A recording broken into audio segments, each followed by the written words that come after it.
Hello. Please hit like button and subscribe my channel. Also press bell icon for future video notifications. Thanks. Water vapor from ambient air will spontaneously condense inside porous materials or between touching surfaces. But with the liquid layer being only a few molecules thick, the researchers at the University of Manchester, led by Nobel Laureate Andre Geim, who, with Kostya Novoselov, was awarded the Nobel Prize for Physics 10 years ago this month, have made artificial capillaries small enough for water vapor to condense inside them under normal, ambient conditions.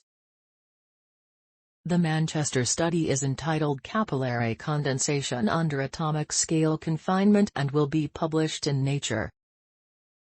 The research provides a solution for the century-and-a-half-old puzzle of why capillary condensation, a fundamentally microscopic phenomenon involving a few molecular layers of water, is it a coincidence or a hidden law of nature? Capillary condensation, a textbook phenomenon, is omnipresent in the world around us, and such important properties as friction, adhesion, stiction, lubrication and corrosion are strongly affected by capillary condensation. This phenomenon is important in many technological processes used by microelectronics, pharmaceutical, food and other industries, and even sandcastles could not be built by children if not for capillary condensation.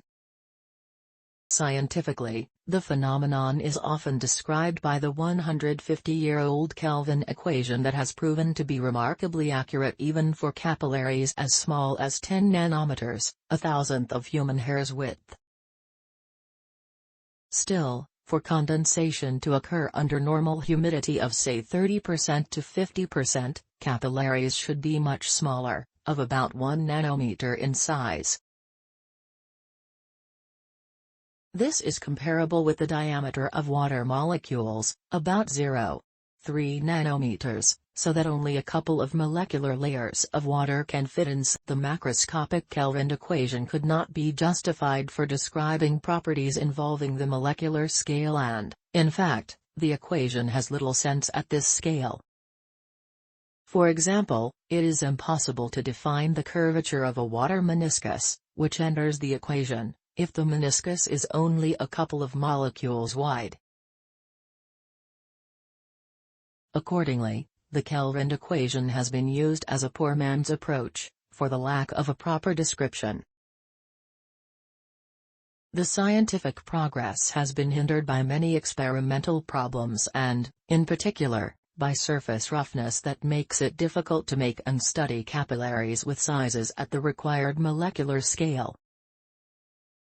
To create such capillaries, the Manchester researchers painstakingly assembled atomically flat crystals of mica and graphite.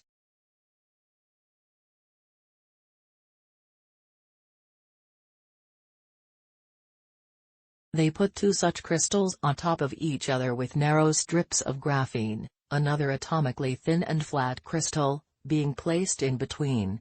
The strips acted as spacers and could be of different thickness.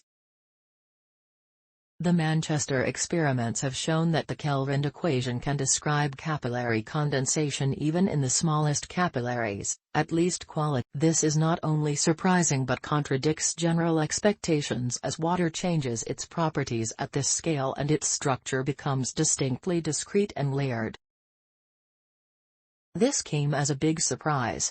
I expected a complete breakdown of conventional physics, said Dr. Qian Yang, the lead author of the Nature report.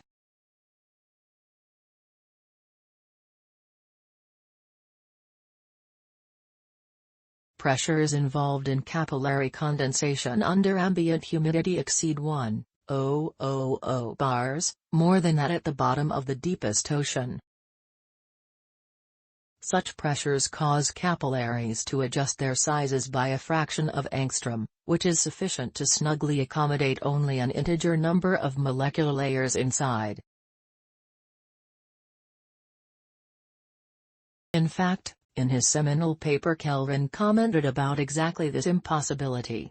So, Our work has proved him both right and wrong. At the same, please support our channel to grow by pressing subscribe button as well as the bell icon for daily science updates. Thank you.